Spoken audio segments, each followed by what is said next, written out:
She threw her phone against the Aston Martin so hard the screen shattered into 1,000 pieces.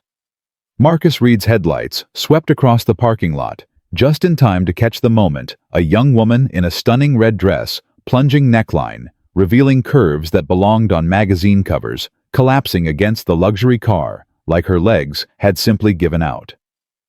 Her shoulders shook with sobs so violent Marcus could see them from 50 feet away. His phone buzzed. The text from his blind date glowed in the darkness. "Sorry, can't make it tonight. Hope you have a good evening." 3 years since his wife died. 3 years since his 9-year-old son practically shoved him toward the dating app. And now this canceled plans and a stranger falling apart beside a car that cost more than his house. Marcus should have driven away. Should have gone home to frozen pizza and another lonely night. But when he stepped out of his truck and walked toward her, the woman looked up with mascara-streaked eyes and whispered something that changed everything. "Please, don't leave. Everyone always leaves." What Marcus didn't know was that this crying billionaire had just inherited an empire she never wanted, and enemies who would do anything to destroy her. Stay with me until the end, and drop your city in the comments. Let me see how far this story travels. The phone hit the Aston Martin with enough force to crack the screen into a spiderweb of broken glass. Marcus Reed watched it happen from his truck, frozen mid-reach for the ignition hand, suspended in the space between leaving and staying. The woman didn't seem to notice the destruction. She just stood there staring at the shattered phone on the asphalt, her chest heaving with breaths that came too fast, too shallow. Then her knees buckled. She caught herself against the car, one hand slapping the hood hard enough that the sound echoed across the empty lot. Her other hand pressed against her chest like she was trying to hold herself together. Marcus had seen that posture before. In the mirror.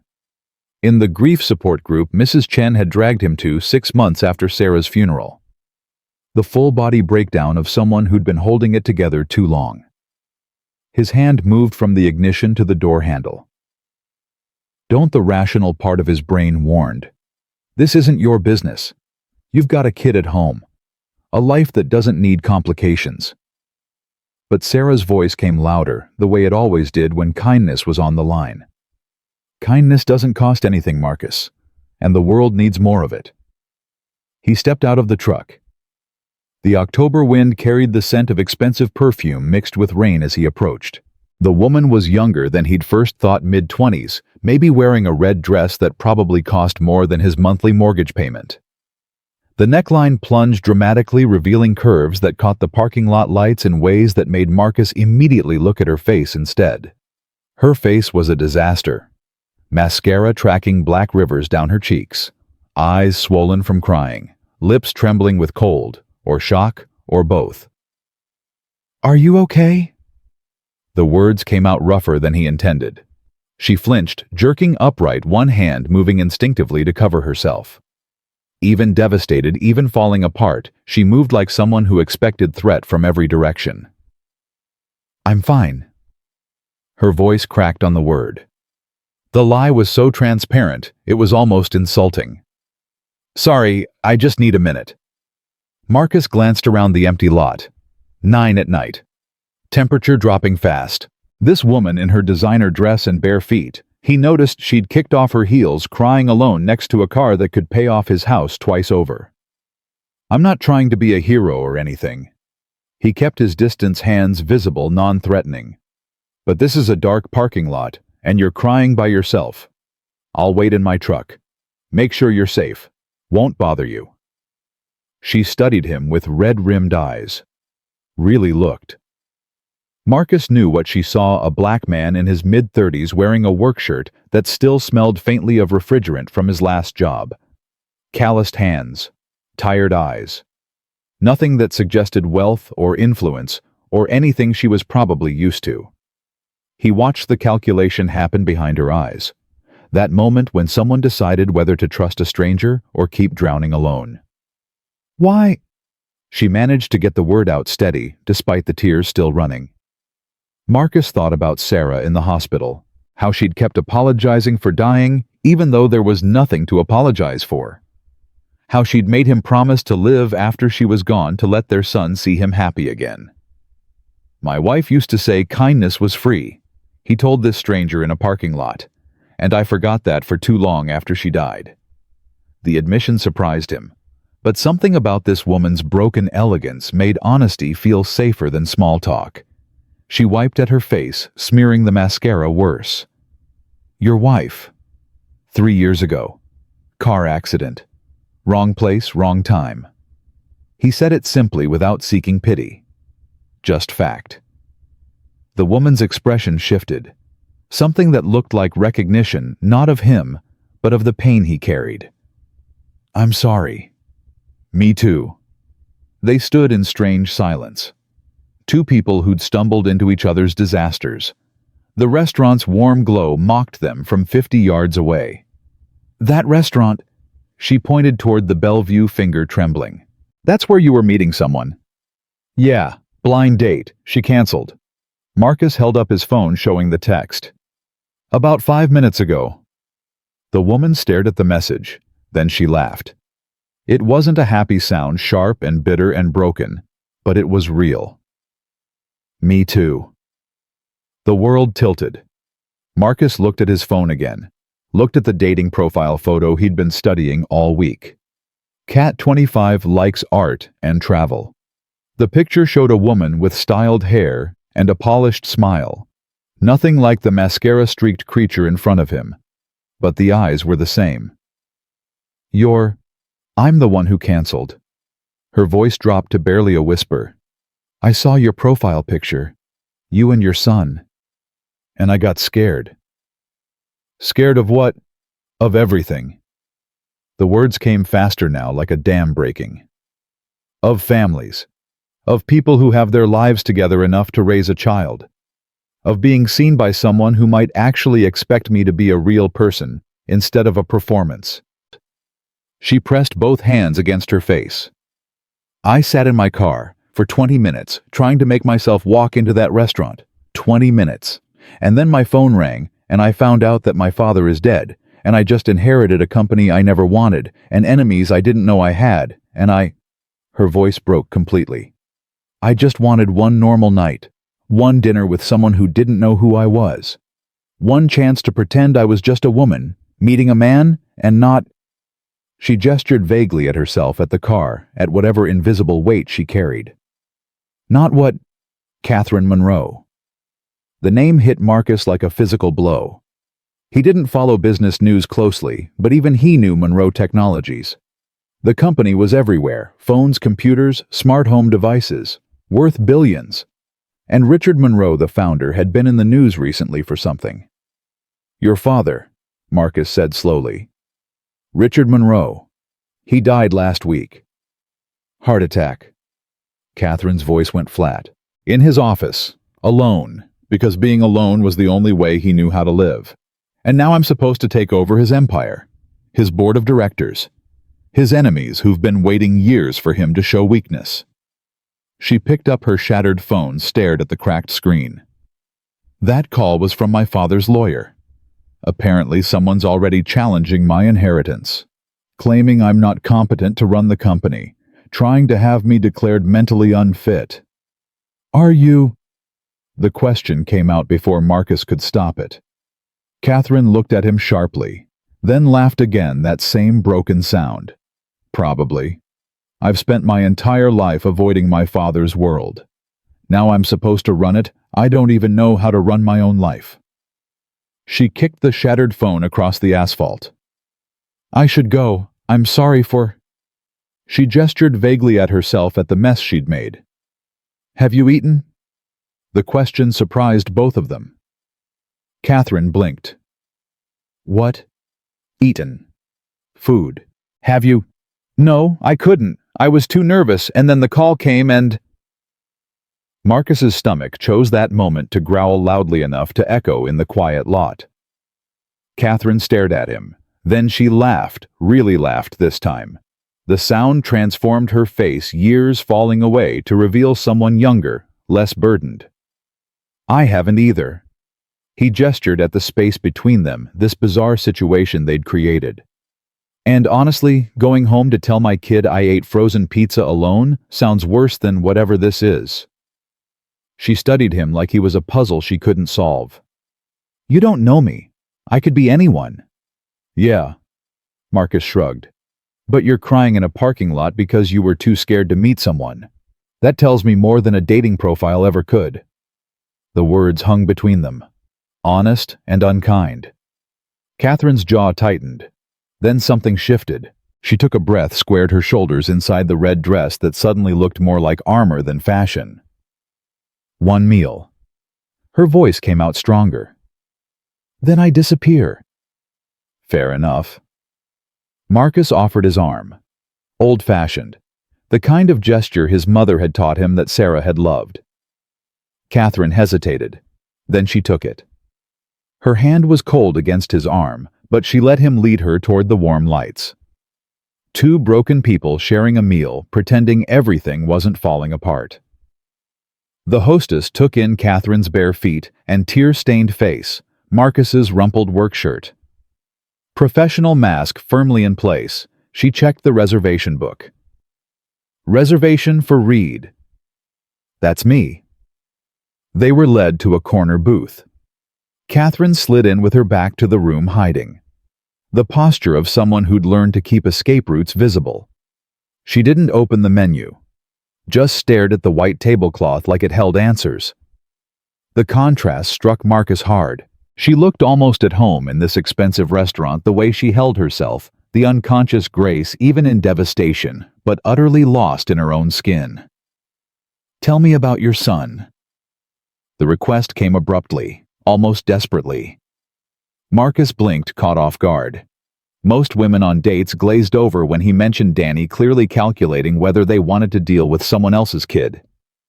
But Catherine's voice carried genuine hunger, like she was using the question as armor against something worse. He pulled out his phone, scrolled to his favorite photo.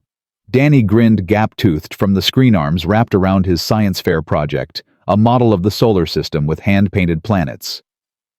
Danny's 9. Smart as hell. Talks like a philosopher. Marcus felt himself relaxing as he talked about his son. Last week he asked me if time is relative. Does that mean grief moves faster for some people than others? He scrolled to another photo. Danny at the coast with Sarah the summer before she got sick. Both of them laughing at something off camera. Catherine leaned forward, studying the image with surprising intensity. He looks happy. Her voice carried wistfulness, almost wounded. He is. Took a while after his mom died, but yeah, he's good now. Marcus said it plainly, not seeking pity, just stating fact. Catherine's eyes widened, then filled with understanding that went deeper than sympathy. I'm sorry. Just that. No follow-up questions or awkward platitudes. Marcus appreciated the restraint. Instead of pushing, she reached across the table, finger tracing the phone screen where Danny smiled. He has your eyes, but better laugh lines. The unexpected observation pulled a real smile from Marcus, the first one in weeks that felt genuine. The waiter materialized before he could respond. Young guy in impressed black, radiating bored efficiency. Catherine ordered without looking at the menu, voice steady now. She'd composed herself. The crying woman replaced by someone who knew expensive restaurants, the way Marcus knew pressure differentials and refrigerant cycles, but he caught how her hand shook, reaching for the water glass, how she kept glancing at the exit. After the waiter left, Marcus leaned forward. So, are you going to tell me why you were really crying, beyond the dead father and the inheritance fight? Bold. Maybe too bold. Catherine's fingers tightened around her glass until the knuckles went white. If I tell you, you'll either think I'm crazy, or you'll look at me differently. Either way, this ends. Then don't tell me yet. Marcus kept his voice gentle. Tell me something else instead. Whatever you want me to know. Giving her the choice felt right. Catherine stared at him for a long moment. Then slowly, carefully, she began. I used to have a dog. Her voice went soft, distant. Big golden retriever named Copper. Dumbest, sweetest thing. Used to steal socks and hide them under my bed. I'd find dozens of them all mismatched like he was building a nest. A sad smile ghosted across her face. My father made me give him away when I was 12. Said I needed to focus on becoming someone important, not wasting time on animals that would just die anyway. The way she said someone important dripped with bitterness, so old it had calcified into permanent damage. I still think about that dog. Wonder if his new family let him steal socks. Wonder if they loved him the way I couldn't. Marcus felt understanding shift and lock into place. The expensive watch he'd noticed earlier, the luxury car, the fear of families. Not just rich. Something else. Something that taught people achievement mattered more than connection. For what it's worth, he said carefully, Danny has a rule in our house. No socks are allowed because they're foot prisons. We're a barefoot family now.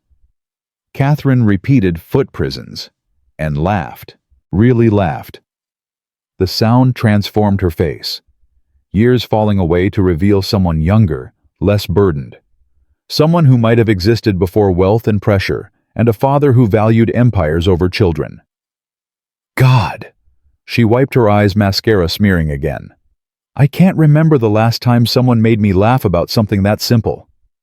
Marcus heard the hunger in it, yearning for something she'd never had, something money couldn't buy. Their food arrived. They ate slowly, conversation flowing easier now. Catherine asked about his work, seemed genuinely interested in the mechanics of HVAC systems, the satisfaction of fixing something broken and making it run right again. Marcus asked about hers and got vague answers about the company, about traveling, about a life that sounded glamorous and desperately lonely. He told her about Danny's space obsession, the kid's theory that if you traveled fast enough, you could catch up to light from dead stars and see the past. Catherine listened with rare attention, the kind that made you feel heard instead of just waited at. Can I ask you something? She said suddenly. Marcus nodded. Why did you come over in the parking lot? Most people would have driven away. He considered the question. Thought about Sarah in the hospital, how she'd kept apologizing for dying, even though there was nothing to apologize for. How she'd made him promise to live after she was gone. When Sarah was sick, she used to say the world needed more kindness. After she died, I forgot that for a long time. Got so wrapped up in just surviving that I stopped seeing other people. He met Catherine's eyes. But Danny reminded me. Kid sees someone sad, he asks if they're okay. Makes me want to be better. Catherine was quiet for a long moment. Then she reached across the table and took his hand.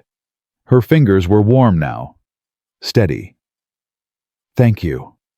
Her voice came thick with emotion she was trying to hide. For not driving away. Marcus squeezed gently. Thank you for not running when I showed up. They sat like that, hands linked across the table. Two strangers who'd stumbled into something neither planned for. It was the first time since Sarah died that Marcus felt connected to another person without the weight of grief crushing everything else. The feeling scared him. How much he didn't want this night to end. How much Catherine's smile felt like waking up from something he hadn't realized he was sleeping through. When they left the restaurant, Catherine walked beside him barefoot again, designer heels dangling from one hand. The red dress caught the parking lot lights as they walked. Only their two vehicles remained. Marcus's work truck with faded paint and dented bumper. Catherine's Aston Martin gleaming like it belonged in a different universe. I should drive you. Marcus gestured at her car. You're upset and it's late. She shook her head but didn't move toward the vehicle, just stood under the streetlight vulnerable in a way that made his chest ache. Can I see you again? The question came out rougher than Marcus intended. Catherine looked at him with complicated emotion. Fear and hope and grief all tangled together. I don't know if that's a good idea. Why not? Because I'm not who you think I am. My life is... She gestured vaguely. There are people who want me to fail. Enemies I inherited along with the company. If we do this, you'll be pulled into a war you didn't sign up for. I'm not scared of your enemies. You should be. Her voice dropped. My father's former partner, Harrison Wells, he's been trying to take control of the company for years. Now that my father's dead, he's coming for everything. And he doesn't fight fair. Marcus stepped closer. I've got a dead wife. A kid who thinks he can talk to stars by memorizing constellations. A bank account that scares me every month. He took her hand. Everyone's complicated, Catherine. Maybe we're both a mess. Or maybe we're just two people who ended up in the same parking lot on the same night. Either way, I'd like to see you again. Catherine's eyes shimmered with tears that didn't fall. You don't know what you're saying yes to. Probably not. Marcus shrugged. But I said yes to a blind date tonight, and she canceled. Sometimes not knowing works out okay. They exchanged numbers. Her fingers shook as she typed. She saved herself as just K, not even her full name, like she was already protecting herself from whatever came next. I'll text you, Marcus promised. She nodded, backing toward her car. Marcus? His name stopped him halfway to the truck. He turned. She stood under the parking lot lights, barefoot and beautiful and broken in equal measure. The red dress caught the wind, fabric rippling around curves that belonged on magazine covers. But it was her eyes that held him. Vulnerable. Real. Nothing like the polished photo on the dating app. Your wife was right about kindness. Her voice carried across the distance. Tell Danny he's lucky to have you. Then she drove away. The Aston Martin's taillights disappeared into the Portland traffic. Marcus stood alone in the parking lot where everything had changed, thinking about broken phones and canceled dates and a woman who carried more weight than anyone should bear alone.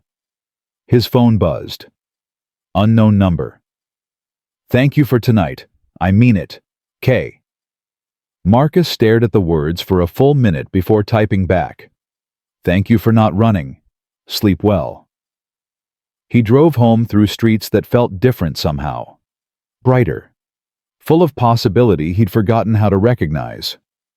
Inside, Danny was sprawled on the couch, supposedly asleep, but clearly faking. Mrs. Chen looked up from her book, eyebrows raised in question. How'd it go? Marcus thought about the answer. Weird. He smiled. But good weird, maybe. The older woman nodded, decades of wisdom in the expression. That's usually the best kind. After she left, Marcus carried Danny to bed. The kid was heavier than last year, growing too fast. Soon, he'd be too big to carry. Met someone interesting tonight, buddy, Marcus whispered into his son's hair. Not sure what happens next, but I think your mom would have liked her. Danny stirred slightly. Good. The word came out sleepy but certain. Mom said you needed to smile more. Marcus kissed his forehead. Yeah, buddy. She did. He lay awake long after Danny's breathing steadied into sleep, staring at the ceiling, thinking about a woman crying in a parking lot about inherited empires and enemies waiting in shadows. About the terrifying possibility that maybe, just maybe, life was offering him something he'd stopped believing he deserved. His phone glowed on the nightstand. One more message from Kay.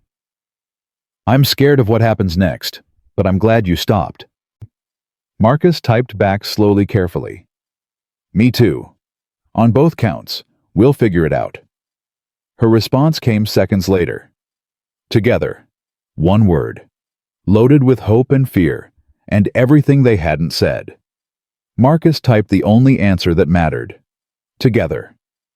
The days following the parking lot felt like learning to breathe in a different atmosphere. Marcus texted Catherine every morning. Simple messages, nothing heavy. Good morning.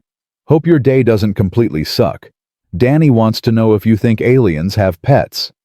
She responded sporadically at first, like she was arguing with herself about whether to answer. But she always responded eventually. Thursday morning. Your son asks the most important questions. What's the answer about alien pets? Marcus typed back. He thinks yes, but the pets are probably smarter than the aliens and just pretending to be domesticated. Her response came faster this time. I love this theory. Tell him I agree completely. Something warm spread through Marcus's chest. Not quite happiness, he'd forgotten what that felt like, but something adjacent. Something possible. Saturday, he suggested coffee. Catherine agreed after a pause long enough that he thought she'd say no. They met at a small place near Washington Park. Catherine arrived exactly on time, dressed down in jeans and a sweater that still probably cost more than his entire wardrobe, but looked almost normal. She walked in nervous, shoulders tense, scanning the room like she expected threat from every direction. Then she saw him, and something shifted. "Hi." "Hi back." Some of the tension left her. They ordered hers black, his loaded with cream and sugar, and found a table by the window. Conversation started awkward, both of them feeling out the shape of whatever this was. Then Danny called. Marcus answered without thinking, putting it on speaker, because his son's questions were never simple. "Dad, important question." "Go ahead, buddy." "If you could fold space like a piece of paper and poke a hole through it, could you visit yesterday and tell yourself to be happier?" Marcus glanced at Catherine, who was watching with an expression he couldn't quite read. "That's called a wormhole, Dan, and theoretically maybe. But you might create a paradox." "What's a paradox?" "It's when something can't be true and false at the same time, but somehow is. Like how you say you're fine, but you're actually sad." The question hit Marcus square in the chest. Catherine's eyes widened slightly. "Something like that, buddy. I'll be home soon, okay?" "Okay. Love you, Dad." "Love you more." He hung up and found Catherine staring at him with tears in her eyes. "What?" "He calls you in the middle of the day to ask about wormholes." Her voice came out thick. "Just because he had a question, just because he knew you'd answer." Marcus shrugged, embarrassed. "It's our thing. He has questions. He calls." "My father never answered his phone." Catherine's hands wrapped around her coffee cup like she needed the warmth. "Not for me. Too busy building an empire to talk about wormholes or anything else that didn't advance the bottom line." She said it lightly, but Marcus heard the old wound underneath. Still bleeding after all these years. "Your dad sounds like he was a real piece of work." Catherine choked on her coffee, laughing so hard, tears ran. "That's actually. Accurate." She wiped her eyes. "God, you just say things." "Should I not?" "No, please don't stop. Everyone else walks on eggshells around me now. I'm so sorry for your loss, Miss Monroe." "How are you holding up, Miss Monroe?" "Like I'm going to shatter if they say the wrong thing." She met his eyes. "You treat me like a person, not a mourner, not an heiress. Just me." "That's because I didn't know you were an heiress when we met. You were just a woman crying in a parking lot." "And now that you know," Marcus considered the question carefully. "Now I know you're a woman crying in a parking lot who also happens to have a lot of money and a lot of enemies. Doesn't change the fundamental equation." "What equation?" "That you needed someone to not drive away. And I was there." Catherine was quiet for a long moment. "Harrison Wells called me this morning." The name hit Marcus like cold water. The enemy she'd mentioned that first night. What did he want? "To remind me that the board meeting is next week, that he has enough votes to challenge my position, that I should consider stepping aside gracefully before things get ugly." Her voice went hard. "He said my father would be disappointed in how I've been handling things, that I'm not cut out for this world." "What did you tell him?" Catherine's smile was all teeth. "I told him my father spent his whole life being disappointed in me, so that threat doesn't carry much weight, and that if he wants a fight, I'm happy to give him one." Marcus felt a surge of admiration. This woman, who'd been falling apart in a parking lot a week ago, now standing up to corporate sharks. "Good for you." "I don't know if it's good. I don't know if I can actually win this fight. But I'm tired of running, Marcus. I've been running my whole life from my father, from his expectations, from everything I was supposed to be." She reached across the table and took his hand. That night in the parking lot when you walked over instead of driving away, something changed. I don't know how to explain it, but I felt like maybe I didn't have to run anymore. Marcus squeezed her fingers. Then don't. They talked for 2 more hours, coffee going cold. Catherine told him about the company, about her father's legacy, about the board members who saw her as an obstacle rather than a leader. Marcus told her about Sarah, really told her not the sanitized version he gave most people, but the real one. The midnight sobbing. The anger at a universe that would take his wife and leave him to raise a kid alone. The guilt that came with every moment of happiness because it felt like betrayal. Catherine listened without flinching. "Do you still feel like you're betraying her?" she asked quietly. "By being here with me." Marcus thought about it. Really thought. Sometimes. But less than I expected. Sarah always said love wasn't a finite resource, that loving someone new didn't mean loving her less. He paused, struggling with words. "I'm scared of what happens if I let myself feel something again. What happens if I lose it?"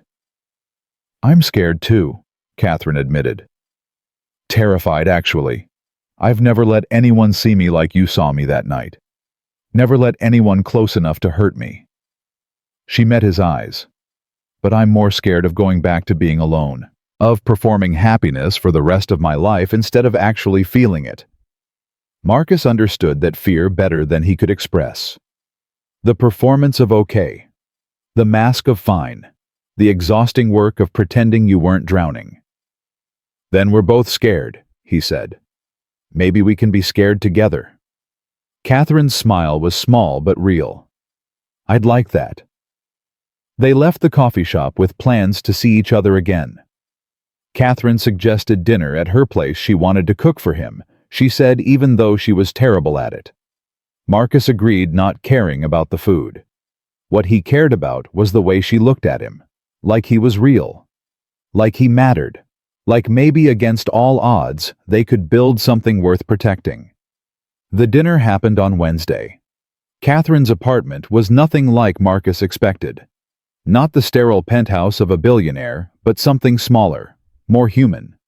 2 bedrooms in a building that was nice, but not ostentatious. Books everywhere. Real books, not decorative ones. Art on the walls that looked like she'd actually chosen it, not hired someone to choose it for her. "I moved here after my father's funeral," she explained, catching his surprise. "Couldn't stay in his house. Too many ghosts. This is more you. This is the first space that's ever been mine. Not his, not the family's. Just mine." She led him to the kitchen, where ingredients were spread across the counter in what looked like organized chaos. "I'm warning you now, I'm a terrible cook. My housekeeper used to handle everything. Learning to feed myself has been a humbling experience." Marcus laughed. "Can't be worse than me. Danny survived his first year on frozen pizza and cereal." Challenge accepted. What followed was 2 hours of culinary disaster. Catherine burned the garlic. Marcus overcooked the pasta. The sauce was somehow both too thick and too watery. Smoke filled the kitchen twice, triggering the alarm both times. By the time they gave up and ordered takeout, they were both laughing so hard they could barely breathe. "That was objectively terrible," Catherine gasped, wiping tears from her eyes. "The worst cooking I've ever witnessed." "You participated under duress." She threw a dish towel at him. He caught it, grinning. And then, without either of them planning it, they were kissing. Catherine's back against the counter. Marcus's hands in her hair. The kiss tasted like smoke and failure, and something sweeter underneath. When they finally pulled apart, both breathing hard, Catherine's eyes were wide. "I didn't plan that." "Me neither." "We should probably talk about—" "Yeah." But neither of them moved. Just stood there, foreheads touching, sharing the same air. "I haven't kissed anyone since Sarah," Marcus admitted quietly. "I haven't kissed anyone I actually wanted to kiss in years." "Is this too fast?" "Probably." Catherine pulled back enough to look at him. But I don't care. Do you? Marcus thought about his son, about the complications, about the billionaire's enemies, and the corporate war waiting to happen. Then he thought about how Catherine's laugh sounded like music, how she looked at Danny's picture with genuine interest, how she made him feel alive instead of just surviving. No, he said. I don't care. She kissed him again. The takeout arrived eventually. They ate on her couch side by side, talking about everything and nothing. Catherine told him about boarding school loneliness, about a mother who cared more about appearances than her daughter's happiness, about a father who measured love in achievements and found her constantly wanting. Marcus told her about growing up poor in Detroit, about Sarah's funeral when Danny asked if Mommy was coming back, and Marcus didn't have words for the answer, about the grief support group where he'd finally learned that survival wasn't the same as living. We're both pretty damaged, Catherine observed. Extremely. Think we can make that work? I think damaged people understand each other better than whole ones. She leaned into him, head on his shoulder. When do I get to meet Danny? The question caught Marcus off guard. You want to meet him? Of course I want to meet him. He's your son. He's part of you. It's just... Marcus struggled with the words. He's been through a lot. Lost his mom. Got attached to a woman I dated briefly after who disappeared when things got complicated. I have to be careful about who I bring into his life. I understand. It's not that I don't trust you. Marcus. Catherine sat up to face him. You've known me for 2 weeks. Of course you need to be careful. I'd think less of you if you weren't. She took his hand. But I want you to know that I'm not going anywhere. Not because things get complicated. Not because your enemies show up. Not because it gets hard. My enemies? Marcus almost laughed. I fix air conditioners for a living. I don't have enemies. Catherine's expression flickered. You might, soon. What do you mean? Harrison Wells. He's been having me followed. I noticed it a few days ago. Same car, different drivers. They know where I go, who I see. Cold dread settled in Marcus's stomach. They know about me. Probably. Which is why I need to tell you something. She pulled out her phone, showed him a text message. I received this yesterday. The message was simple. Nice choice, Catherine. The HVAC technician. Very common. Let's hope he doesn't become a liability. Marcus read it twice, feeling his jaw tighten. He's threatening you through me. He's testing me, seeing if I'll back down, give you up to protect myself. And Catherine's eyes met his fierce and certain. I told him to go to hell. I used more colorful language, but that was the gist. Despite the fear coiling in his gut, Marcus felt a surge of something that might have been love. You didn't have to do that. Yes, I did. Because the moment I let him dictate who I can care about is the moment I've already lost. My father lived his whole life letting other people's opinions control him. I won't. She cupped his face in her hands. I know this is dangerous, Marcus. I know I'm bringing complications into your life that you didn't ask for. If you want to walk away, I'll understand. But I won't be the one who walks first. Not this time. Marcus thought about Danny, about safety, about the sensible thing to do. Then he thought about Catherine's face in the parking lot, about the promise he'd made to himself and to Sarah to stop just surviving and start living. I'm not walking away. You're sure? I'm sure. She kissed him again, softer this time, deeper. Then we fight together. She whispered against his lips. Together. The board meeting was the following Monday. Catherine had explained the stakes. Harrison Wells needed a 2/3 majority to remove her as CEO. He had support from several board members who'd been loyal to her father but saw Catherine as weak. Her only advantage was that she legally owned 51% of the company through her inheritance. They can't remove me without my consent, she'd told Marcus, but they can make my life hell. Block every decision. undermine every initiative, force me out through exhaustion instead of votes. What's your strategy? Show up, don't flinch, prove I'm not going anywhere. Marcus wanted to be there. Couldn't be the meeting was closed to outsiders, but wanted to be. Instead, he dropped Danny at school and drove to Catherine's apartment at 6 a.m., finding her already awake, pacing in her living room. She was wearing a power suit, red like the dress from the parking lot, but sharper, armored. You look like you're going to war. I am. He crossed to her, pulled her into his arms. You've got this. What if I don't? Her voice was small against his chest. What if Harrison's right? What if I'm not cut out for this? Then you figure it out. Adapt. Learn. Marcus pulled back to look at her. But you don't give up. That's not who you are. How do you know who I am? We've known each other 2 weeks. Because I saw you in that parking lot, falling apart, breaking down.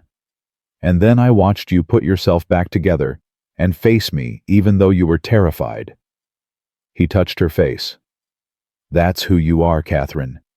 Someone who keeps going even when it's hard. Someone who doesn't run. Not anymore. Tears glittered in her eyes. I don't know what I did to deserve you. You showed up in a parking lot at exactly the right time. She laughed wet and shaky and kissed him hard. I have to go. I know. I'll call you when it's over. I'll be waiting. She walked out the door. Marcus watched her go, feeling like he was sending someone he loved into battle. The word caught him off guard. Love. Was that what this was? He didn't have time to answer. His phone buzzed work call, a commercial unit emergency across town, life continuing despite the emotional upheaval. Marcus drove to the job site, tried to focus on compressors and refrigerant cycles. But his mind kept drifting to Catherine, to the war she was fighting, to the enemies who saw him as leverage against her. His phone stayed silent all morning. By noon, the anxiety was eating at him. He texted, "How's it going?" No response. By 2, he was struggling to concentrate. Made a mistake on the wiring that could have been dangerous if he hadn't caught it. Forced himself to slow down focus. Still no response. At 3:30, his phone finally buzzed. Catherine's name on the screen. It's over. Can you come? No other details. No indication of whether she'd won or lost. Marcus drove faster than was legal, reaching her apartment in 20 minutes instead of 40. She opened the door before he could knock. Her face told him everything. Tears streaming down her cheeks. Mascara smeared like that first night. But she was smiling. Really smiling in a way he'd never seen before. I won. Marcus grabbed her, lifted her off her feet, spun her around while she laughed. What happened? Harrison overplayed his hand. He brought up my inappropriate relationship with a working-class mechanic as evidence of my poor judgment. She was still laughing, almost giddy. 2 board members, women who'd been on the fence, switched their votes on the spot. They were furious. Said they wouldn't support someone who attacked a colleague's personal life to gain business advantage. So his attack on me backfired completely. I have a clear majority now. Harrison's position is weakened. He's not defeated, but he's damaged. Catherine pulled back to look at Marcus. You saved me, without even being there. I didn't do anything. You existed. You gave me something to fight for, someone worth protecting. She kissed him, fierce and triumphant. I told them about you, Marcus, in front of the whole board. I said you were the most decent man I'd ever met, and if they had a problem with who I chose to care about, they could take it up with my lawyers. Marcus felt something crack open in his chest. You defended me, to a room full of billionaires. Of course I did. You're mine. The possessiveness in her voice should have been alarming. Instead, it felt like coming home. Say that again. You're mine. Catherine's hands fisted in his shirt. And I'm yours. If you want me. Marcus answered by kissing her until neither of them could breathe. Later, lying tangled together on her couch, Catherine spoke into the silence. "Danny, I want to meet him." Marcus tensed slightly. "I know you're worried," she continued, "that I'll disappear when things get hard, that I'll hurt him the way that other woman did. It's not. Let me finish." She sat up facing him. "I'm not going anywhere. I know I've only known you 2 weeks. I know this is fast and complicated and probably insane, but I've never felt this way about anyone, and I've never wanted to fight for anything the way I want to fight for us." Her voice steadied. "Introduce me to your son. Let me prove I'm worth trusting." Marcus looked at this woman, this billionaire CEO who'd defended him to a board of directors, who'd stood up to corporate sharks, who looked at him like he was the most important person in the world. Okay. Tomorrow, dinner at my place. I'll cook. You cook? Better than you. She hit him with a pillow, laughing. And Marcus realized with sudden clarity that he was in love. Completely. Terrifyingly. Irrevocably. Whatever came next, Harrison's revenge, corporate warfare, the complications of merging 2 completely different worlds, they would face it together. Because that's what you did when you found someone worth fighting for. You fought. Danny knew something was different the moment Marcus walked through the door that evening. The kid was sprawled on the couch, supposedly doing homework, but actually building an elaborate theory about whether octopuses could dream. He looked up when his father entered, studied his face with that unsettling perception he'd inherited from Sarah. "You're smiling weird." Marcus paused mid-step. "I'm not smiling weird." "Yeah, you are. It's like your regular smile, but bigger. And your eyes are doing that thing." "What thing?" "The thing they used to do when Mom was alive." The observation hit Marcus somewhere deep. He sat down on the couch next to his son, homework instantly forgotten. "Dan, I need to talk to you about something." "Is it about the woman from the parking lot?" Marcus blinked. "How do you know about that?"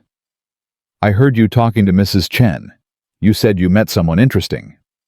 Danny shrugged with the elaborate casualness of a 9-year-old trying to seem unbothered. "Is she nice?" "She's very nice." "Does she like space?" "She thinks your theory about alien pets is completely accurate." Danny's eyes widened. "She does." "She does." Marcus took a breath. "Her name is Catherine, and I'd like you to meet her. Tomorrow night. She's going to come over for dinner." The silence stretched. Danny's face went through several expressions: curiosity, wariness, something that looked almost like hope. "Is she going to be your girlfriend?" "I don't know yet. Maybe. Would that be okay?" Danny was quiet for a long moment. When he spoke, his voice was smaller than usual. "What about Mom?" Marcus felt his chest tighten. He pulled his son's closer arm around narrow shoulders that were getting broader every year. "Mom is always going to be Mom. Nothing changes that. But she wanted us to be happy, remember? She made me promise to keep living, not just surviving." "I know. She told me too." "She did." Danny nodded. "Before she went to the hospital the last time. She said that loving new people doesn't mean forgetting old people, that hearts can stretch to fit more love if you let them." Sarah's voice.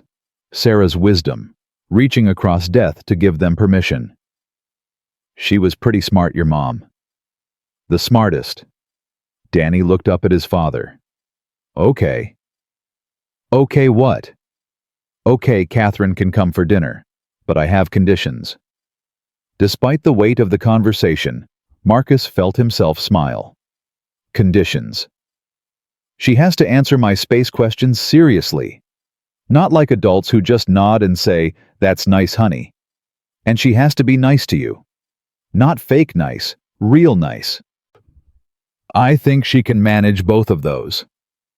"And..." Danny hesitated. And she has to know that Mom was the best. She can't pretend Mom didn't exist. Marcus hugged his son tighter. She already knows that, buddy. I told her all about Mom, and she said anyone who raised a kid as smart as you must have been extraordinary. Something in Danny's posture relaxed. Okay then, tomorrow night, but I'm picking the dessert. Deal. Catherine arrived at exactly 6 o'clock, carrying a bottle of wine she'd agonized over for an hour, and a small wrapped package she wouldn't explain. Marcus opened the door and felt his heart stutter. She'd dressed down jeans and a soft sweater, minimal makeup, trying to look normal, trying not to overwhelm a 9-year-old with designer labels and billionaire energy. Hi. Hi back. She looked nervous. Genuinely, truly nervous in a way he'd never seen before, not even before the board meeting. You're shaking. I know. She laughed, slightly unhinged. I've faced hostile takeovers and corporate espionage and my father's disapproval for 25 years, but meeting your kid is somehow more terrifying than all of it. He's going to love you. What if he doesn't? Then we figure it out, but he's going to love you. Marcus took her hand, led her inside. Danny was standing in the middle of the living room trying to look casual and failing completely. He'd changed into his good shirt, the one with fewer stains, and attempted to comb his hair with limited success. Catherine, this is my son Danny. Danny, this is Catherine. Silence stretched. Then Danny crossed his arms and said, Do you believe that if you traveled faster than light, you could theoretically observe events that already happened? Catherine blinked, glanced at Marcus, then turned back to Danny with an expression of genuine consideration. I think the physics gets complicated because of relativity. Einstein said, nothing can travel faster than light, but some scientists think wormholes might be loopholes. Why do you think time travel is possible? Danny's whole posture changed. The wariness melted into excited interest. I think it's possible, but not the way movies show it. Like you couldn't change things, you'd just be watching. Like a cosmic recording. That's actually brilliant. Catherine crouched down to his level. So, you're saying time travel would be more like a telescope than a time machine? Looking back instead of going back? Exactly. Marcus watched in amazement as his son and Catherine launched into an animated discussion about theoretical physics, quantum mechanics, and whether fish could survive in space with water helmets. The wine sat untouched. Dinner waited forgotten. When Marcus finally managed to herd them toward the kitchen, Danny was talking a mile a minute, and Catherine was hanging on every word, like he was explaining the secrets of the universe, which, to be fair, he might have been. Dinner was spaghetti, Marcus's specialty, the one dish he could reliably make without disaster. Catherine insisted on helping, which meant she mostly handed him things and asked questions while Danny supervised from his seat at the table. You're better than her at cooking, Danny informed Marcus seriously. Way better. Thanks, buddy. I'm right here, Catherine protested. I know. That's why I'm saying it. So you have realistic expectations. Marcus nearly dropped the pasta laughing. Catherine looked at Danny with something like awe. No one's ever been this honest with me in my entire life. Adults lie a lot, Danny agreed. They think kids don't notice, but we do. You can't lie to kids because we don't have enough stuff in our brains to distract us from when things don't make sense. Danny, Marcus warned. It's okay. Catherine sat down next to the boy. He's right. Adults do lie a lot. I used to lie constantly. To other people. To myself. Why did you stop? Because I met your dad. And he looked at me like the truth mattered more than being comfortable. Danny considered this. Mom used to say that too. That the truth was important, even when it hurt. Your mom sounds like she was wise. She was the wisest.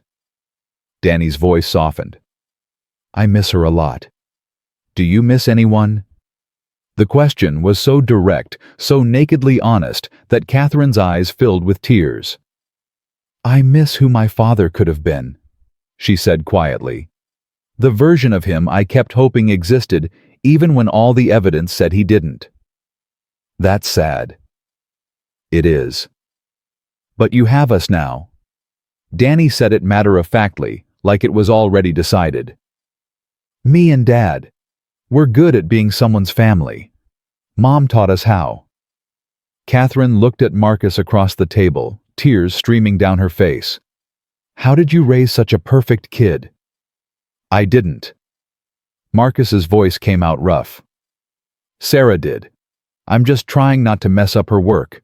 Dinner continued with slightly fewer tears. Danny asked Catherine approximately 30 questions about space business, her favorite color, whether she liked dinosaurs, and what she thought happened after people died. Catherine answered every single one seriously, considering each question like it mattered. Because to Danny, they did. After dinner, while Marcus cleaned up, Danny insisted on showing Catherine his room, which meant showing her his rock collection, his solar system model, his carefully organized shelf of space books, and approximately 47 drawings of theoretical alien life forms. Marcus could hear them talking through the thin walls. This is Mom. Silence. Then Catherine's voice, gentle. She's beautiful. That's from before she got sick. Dad keeps most of her pictures in a box because seeing them used to make him cry. But I have this one so I remember her face. Do you remember her voice? Yeah. She sang to me every night. Dad tries, but he's really bad at it. Catherine laughed, wet and shaky. I bet you are, though. Not really. But I try anyway. That's what Mom said, that trying matters more than being good. When they emerged, Catherine's makeup was destroyed, and Danny was holding her hand like they'd known each other forever. She passed, Danny announced to Marcus. She can stay. I passed my test. You answered all my questions right, and you cried about Mom, but not in a weird way, and you didn't pretend to like space when you actually don't. Danny shrugged. Some of Dad's friends do that. They pretend to care about stuff I like and then get bored really fast. You didn't. Catherine crouched down to his level. Can I tell you something? Danny nodded. I never wanted to be a CEO. I never wanted my father's company or his money or any of it. What I wanted more than anything was a family that felt real. Parents who listened. People who cared about the same weird things I cared about. She touched his face gently. Tonight, sitting in your kitchen, hearing about wormholes, and looking at your drawings, this is the first time in my entire life that I felt like I was exactly where I was supposed to be. Danny studied her with those two old eyes. You can come back, he decided. Whenever you want. But you have to learn to cook better because Dad's spaghetti gets boring. I will work on that.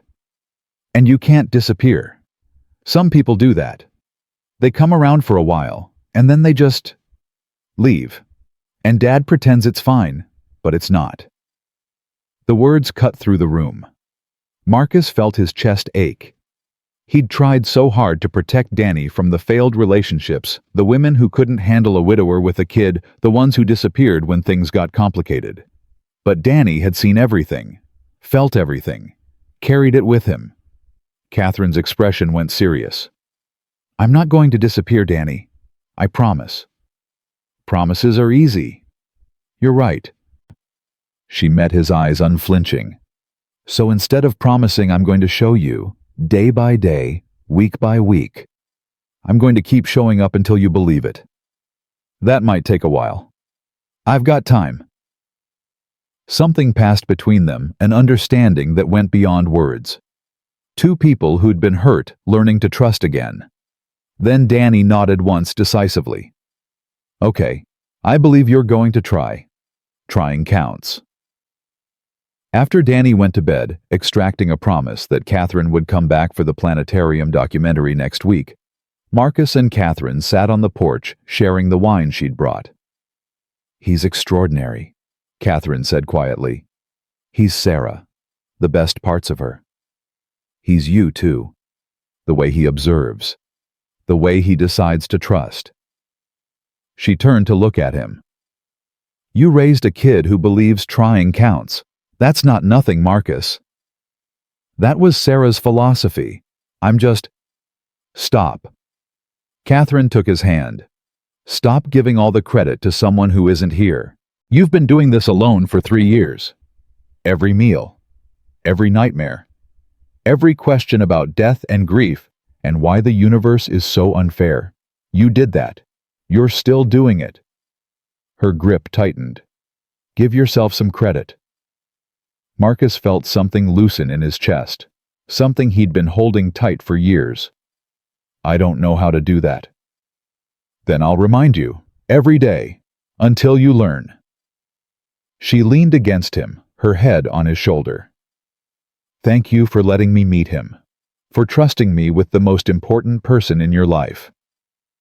Thank you for answering his questions. I loved answering his questions. I love his brain. I love how he sees the world. She paused. I love you. The words hung in the cool night air. Marcus's heart stopped.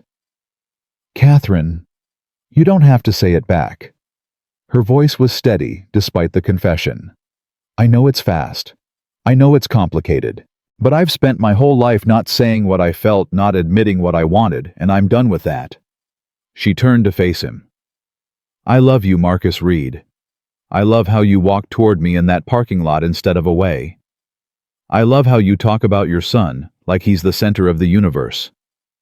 I love how you make me feel like I'm actually worth something, not because of my money or my company or my family name, but because of who I am.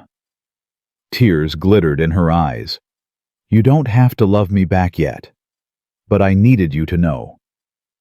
Marcus looked at this woman, this billionaire who'd been crying alone in a parking lot 3 weeks ago, who'd faced down corporate sharks, who'd sat on his second-hand couch and answered his son's questions about the universe like they were the most important things in the world. I love you too. The words came out before he could overthink them. Catherine's breath caught. You do. I've been fighting it, telling myself it's too fast, that I'm not ready, that loving someone new means betraying Sarah. He touched her face. But Danny said something tonight that I can't stop thinking about. He said hearts can stretch to fit more love. And I think Sarah knew that. I think she wanted me to find this. His thumb traced her cheekbone. I love you, Catherine Monroe.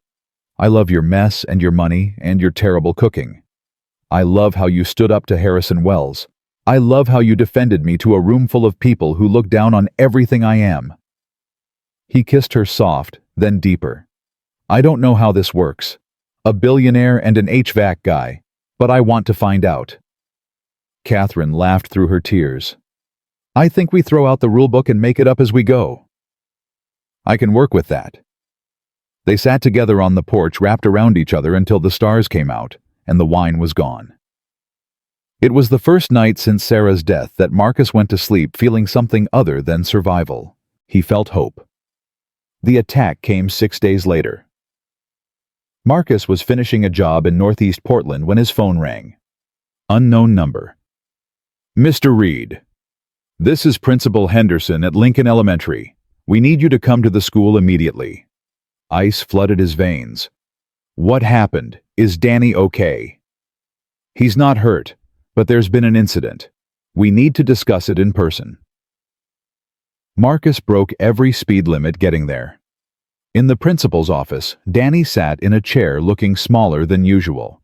His face was tear-streaked but defiant. Beside him sat Mrs. Chen, who'd picked him up from after-school care before things escalated. Across from them sat a well-dressed man Marcus had never seen before. Principal Henderson made introductions. Mr. Reed, this is Mr. Warren. He's a representative from... I'm from Harrison Wells's legal team. The man's smile was slick and false. We're here to discuss some concerns about Daniel's living situation. Marcus felt rage bloom in his chest, hot and dangerous. Get out. Mr. Reed, I understand this is upsetting. I said get out. Marcus stepped between Warren and his son. Whatever game you're playing, you leave my kid out of it. There's no game. Warren's voice stayed smooth. We've received reports about Daniel's welfare, concerns about supervision, about instability in the home environment, about inappropriate influences. What the hell does that mean? It means your relationship with Catherine Monroe has raised questions. A woman facing significant mental health challenges, a contested inheritance corporate warfare, these aren't optimal conditions for a child. Marcus's vision went red. My son's welfare is none of Harrison Wells's goddamn business. Actually, Mr. Reed, when a child's safety is in question, my safety's not in question. Danny's voice cut through small, but firm. I'm fine. Better than fine. Catherine's nice and Dad's happy, and everyone's been treating me exactly the same. He looked at Warren with those two perceptive eyes. You're trying to hurt my dad. Through me. That's really mean. Warren's composure flickered. Whatever he'd expected, it wasn't a 9-year-old calling out his strategy in front of witnesses. Principal Henderson cleared her throat. Mr. Warren, I've reviewed Daniel's records. Perfect attendance. Strong grades. Positive relationships with teachers and peers. There's no indication of any welfare concerns. Ma'am, with respect. Furthermore, this meeting was arranged under false pretenses. You presented yourself as a child welfare advocate, not a corporate lawyer pursuing a personal vendetta. Henderson's voice went cold. I'm going to have to ask you to leave. And Mr. Reed, I apologize. If I'd known the true nature of this situation, I never would have allowed it. Warren gathered his briefcase, the mask of civility cracking. This isn't over, Mr. Reed. Mr. Wells has resources you can't imagine. If you're smart, you'll walk away from Catherine Monroe before things get worse. Marcus stepped close, a voice low enough that only Warren could hear. You came after my kid. My kid. Whatever resources Wells has, whatever he can throw at me, I don't care. But if anyone from your office comes near Danny again, I will tear your world apart with my bare hands. His eyes never wavered. Am I clear? Warren swallowed, nodded, left without another word. In the silence that followed, Marcus crouched down in front of his son. Are you okay, buddy? Danny nodded, but his lip was trembling. He said mean things about Catherine, called her crazy, said she was going to hurt us. That was a lie. Catherine would never hurt us.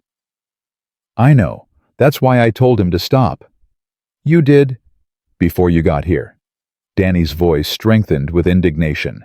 He kept asking questions about whether Catherine was nice to me, whether she made Dad sad, whether I felt safe. And I said she was the nicest person I'd met since Mom died. And if he said one more mean thing about her, I was going to tell everyone he was a liar.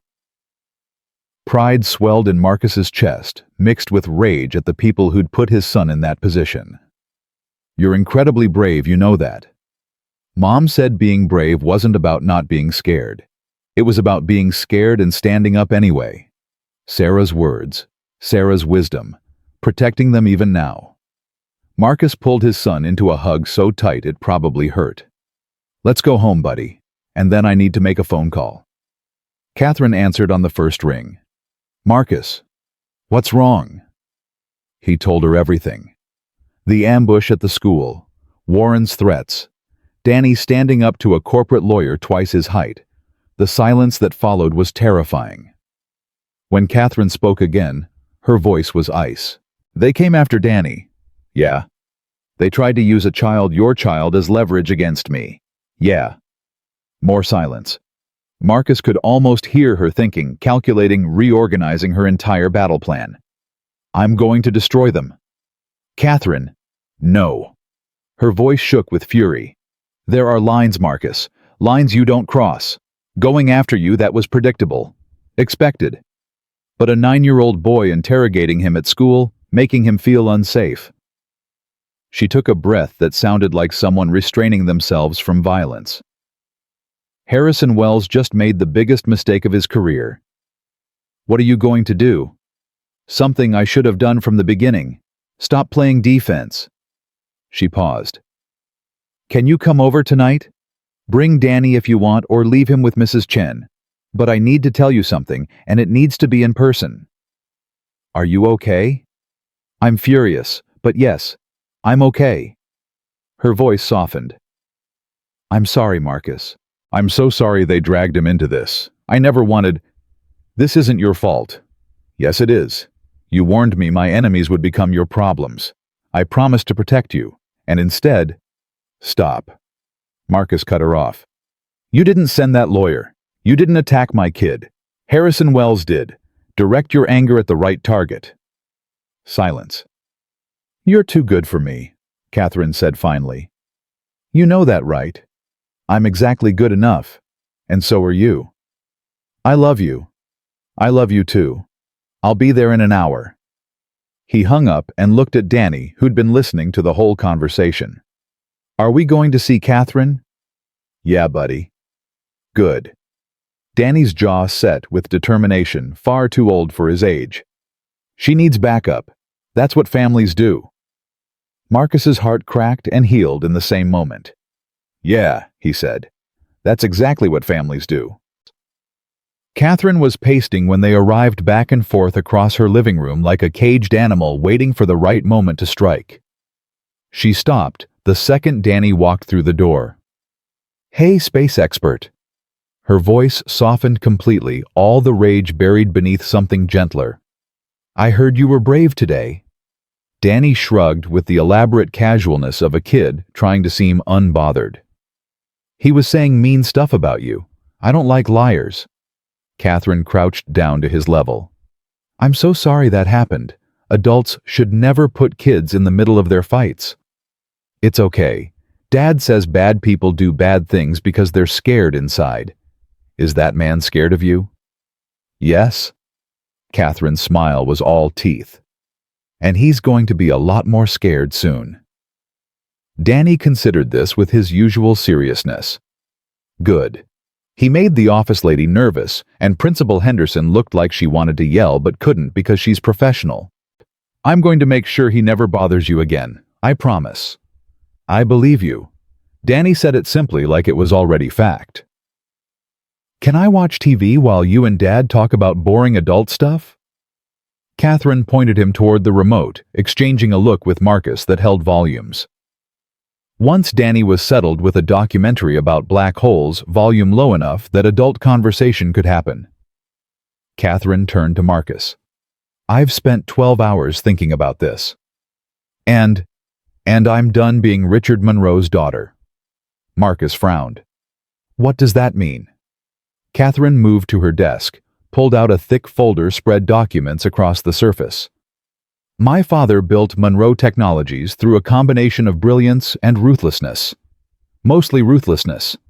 He destroyed competitors, crushed anyone who threatened him, used money and power like weapons. She pointed to the papers. Harrison Wells learned from him, was his right hand for 15 years, absorbed every dirty trick, every underhanded tactic. That's why he thinks he can come after you and Danny, because that's what Richard would have done. So what's your plan? I'm not going to fight like my father. Catherine's eyes met his. I'm going to fight like me. She handed him a document. This is a formal complaint to the Bar Association regarding Warren's conduct at the school. He misrepresented himself to gain access to a minor, asked leading questions designed to manufacture evidence, and attempted to manipulate a child for corporate gain. Marcus scanned the pages. Legal language, but the implications were clear. You're going after his law license. It's a start. Catherine handed him another document. This is a cease and desist letter to Harrison Wells personally. Every communication he's had with his attorneys about you and Danny, I have copies. My father may have been a terrible person, but he kept meticulous records, including records of every scheme Harrison ever ran. How did you get those? My father's personal server. I inherited it along with everything else. Harrison doesn't know I have access. She smiled, and it wasn't kind. He also doesn't know that I found evidence of the 3 times he committed securities fraud with my father's help, or the offshore accounts they used to hide money from shareholders, or the bribes to foreign officials that could land both estates in federal court. Marcus felt his head spinning. You've had this the whole time. I discovered it 2 weeks ago, right after the board meeting. I was going to use it as leverage, keep Harrison contained without actually destroying him. Her voice hardened. Then he went after Danny. Now, I'm going nuclear. Catherine. He crossed a line, Marcus. A line that can't be uncrossed. She moved closer, gripping his arms. I've spent my whole life trying to be better than my father. Trying to rise above his methods. Trying to prove you could win without destroying people. Tears glittered in her eyes. But some things are worth destroying people for. Your son's safety is one of them. Marcus pulled her close. What exactly are you going to do? Tomorrow morning I'm calling a press conference. I'm going to announce a complete restructuring of Monroe Technologies. New leadership. New ethics. Full transparency. She pulled back to look at him. And I'm going to name Harrison Wells as the subject of an internal investigation into financial misconduct, with enough specifics that every regulator in the country will come knocking. He'll fight back. He'll try. But here's the thing about my father's records. They implicate Harrison in everything, but they protect me. I was never involved in the illegal operations. I didn't even know about most of them until I inherited the company. Catherine's voice steadied. Harrison can burn, or he can walk away quietly with whatever dignity he has left. Those are his only options now. Marcus tried to process the scale of what she was describing. Corporate warfare on a level he couldn't fully comprehend. Billions of dollars, careers, lives. Are you sure about this? I've never been more sure of anything. Catherine touched his face. Except this. Except us. Danny's voice drifted over from the couch. The narrator says black holes can warp time. Is that true, Catherine? She smiled, the corporate warrior disappearing behind something softer. Yes, space expert. Gravity affects time. The stronger the gravity, the slower time moves. So if I lived near a black hole, I'd age slower than Dad. Theoretically, yes. Cool. Dad, we should move near a black hole so you stop getting old. Marcus laughed despite everything. Thanks for your concern, buddy. Catherine caught his eye, and he saw the same thing he was feeling, this absurd, impossible joy in the middle of chaos. This family they were building from broken pieces. I love you, she mouthed. I love you too, he mouthed back. And somehow, despite the war ahead, everything felt like it might actually be okay. The press conference happened at 10 a.m. the next morning. Marcus watched it on his phone between jobs, sitting in his truck outside a commercial building that needed its HVAC system serviced. Danny was at school, safely surrounded by teachers who'd been warned to call Marcus immediately if anyone suspicious showed up. Catherine stood behind a podium, dressed in that same red power suit from the board meeting. Behind her, the Monroe Technologies logo gleamed. Good morning. I'm Catherine Monroe, CEO of Monroe Technologies. I'm here to announce significant changes to our company's direction and leadership. Her voice carried steady and strong through the speakers. My father built this company through methods I neither approve of nor intend to continue. In the 6 weeks since his death, I've conducted a thorough review of our corporate practices. What I found was deeply troubling. She detailed it all: the financial irregularities, the questionable deals, the offshore accounts. Most concerning is the conduct of our former Chief Operating Officer, Harrison Wells.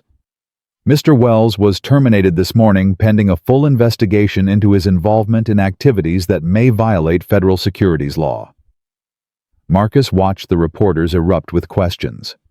Watched Catherine handle each one with calm authority. But it was her final statement that hit him hardest. I want to address one more thing. Over the past several weeks, there have been attempts to intimidate me through attacks on people I care about. Specifically, a representative of Mr. Wells attempted to interrogate a 9-year-old child at his school as part of an effort to pressure me into surrendering control of this company. Catherine's eyes found the camera, held it. Let me be absolutely clear. I will not be intimidated. I will not be threatened. And I will not allow anyone to use innocent people as weapons against me. If you come after the people I love, I will respond with every resource at my disposal." Her voice dropped to something colder. "Mr. Wells is learning that lesson today. Anyone else who tries will learn it too." Questions exploded. Reporters shouting over each other. Catherine answered none of them, simply stepped away from the podium and walked off screen. Marcus's phone buzzed immediately. "Did you watch?" He called her back instead of texting. "Yeah, I watched." "How was it?" "Terrifying, impressive, little bit sexy if I'm honest." Catherine laughed that real laugh he'd first heard in the parking lot. The sexy part was intentional. Distracts from the corporate assassination. "How's Harrison taking it?" "Badly. His lawyers have already called 3 times. His wife called twice. His assistant quit." She paused. "It's not over. He'll fight. But his weapons are gone now. The secrets he was holding over people, I released them first. The board members he was pressuring, I offered them immunity. The money he was counting on, I froze it." "You planned this for weeks." "I planned this from the moment I saw those files. I just hoped I wouldn't have to use it." Her voice softened. "I need to see you. Tonight. Can you come over after work?" "Yeah. I'll ask Mrs. Chen to watch Danny." "Bring him. Please. I need both of you." Marcus heard something in her voice he hadn't heard before. Not fear exactly. More like loneliness. The specific kind that came after a big fight when you realized winning and being okay weren't the same thing. "We'll be there by 6. "Thank you, Marcus." "For what?" "For being the reason I finally stopped running." When Marcus and Danny arrived that evening, Catherine opened the door looking nothing like the corporate warrior from the press conference. She was in sweats, hair messy, face scrubbed clean of makeup. And she'd been crying the evidence written in red-rimmed eyes and smeared cheeks. Danny noticed immediately. "You're sad." "A little bit space expert." "Why, I thought you won." Catherine crouched down to his level. "I did win, but winning sometimes means hurting people, even people who deserve it. And that's hard." Danny considered this with his usual gravity.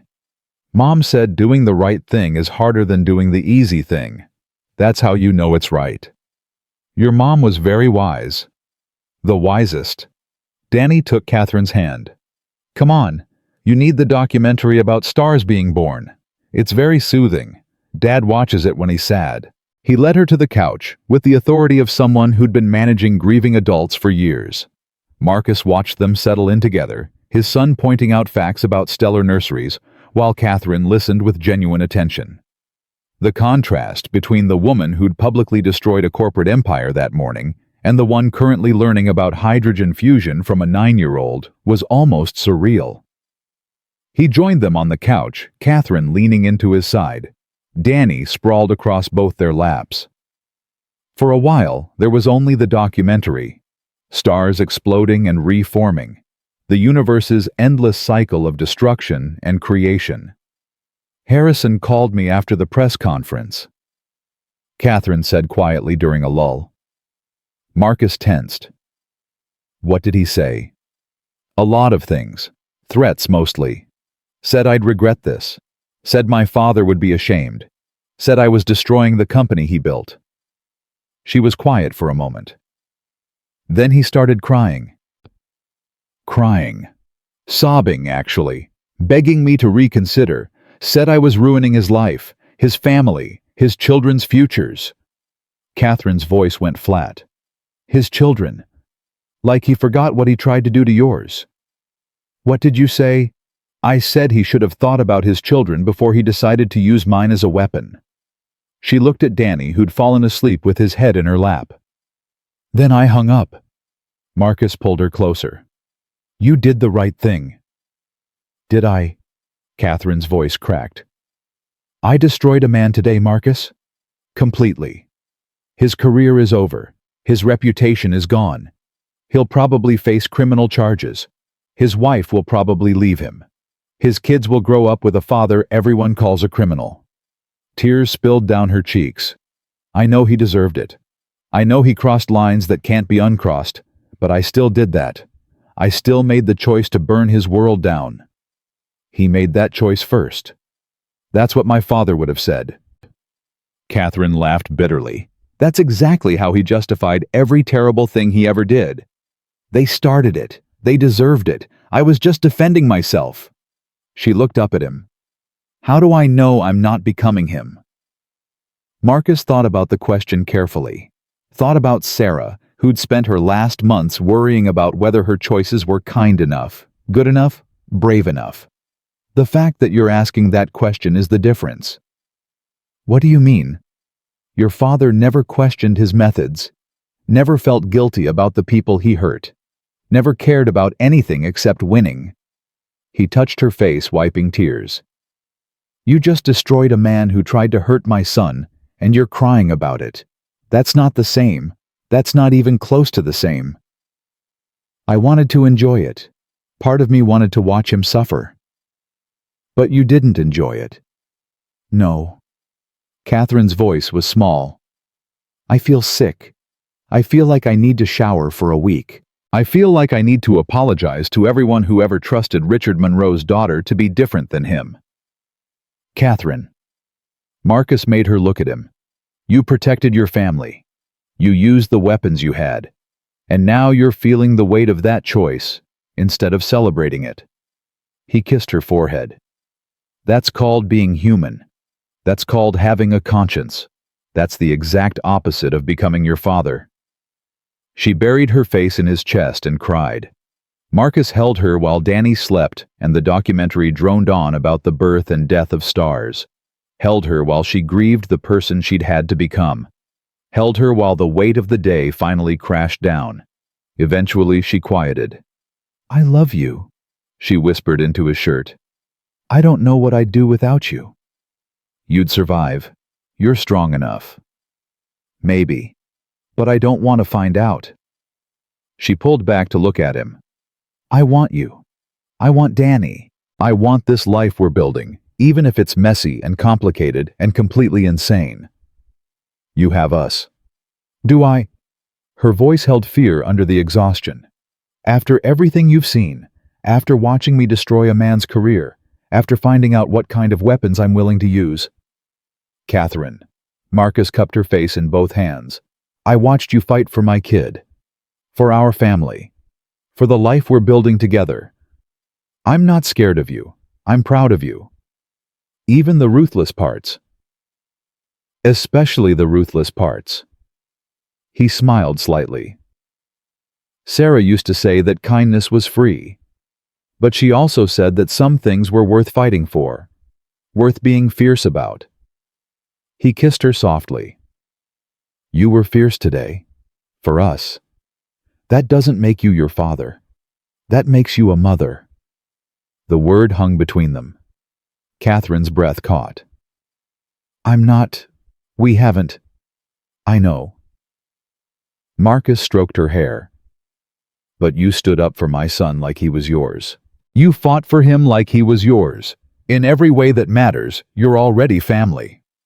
Her eyes filled again. I never thought I could be someone's mother. Never thought I'd be trusted with something that important. Danny trusted you. From the first night. Remember what he said, that you could come back whenever you wanted. He said I had to learn to cook better.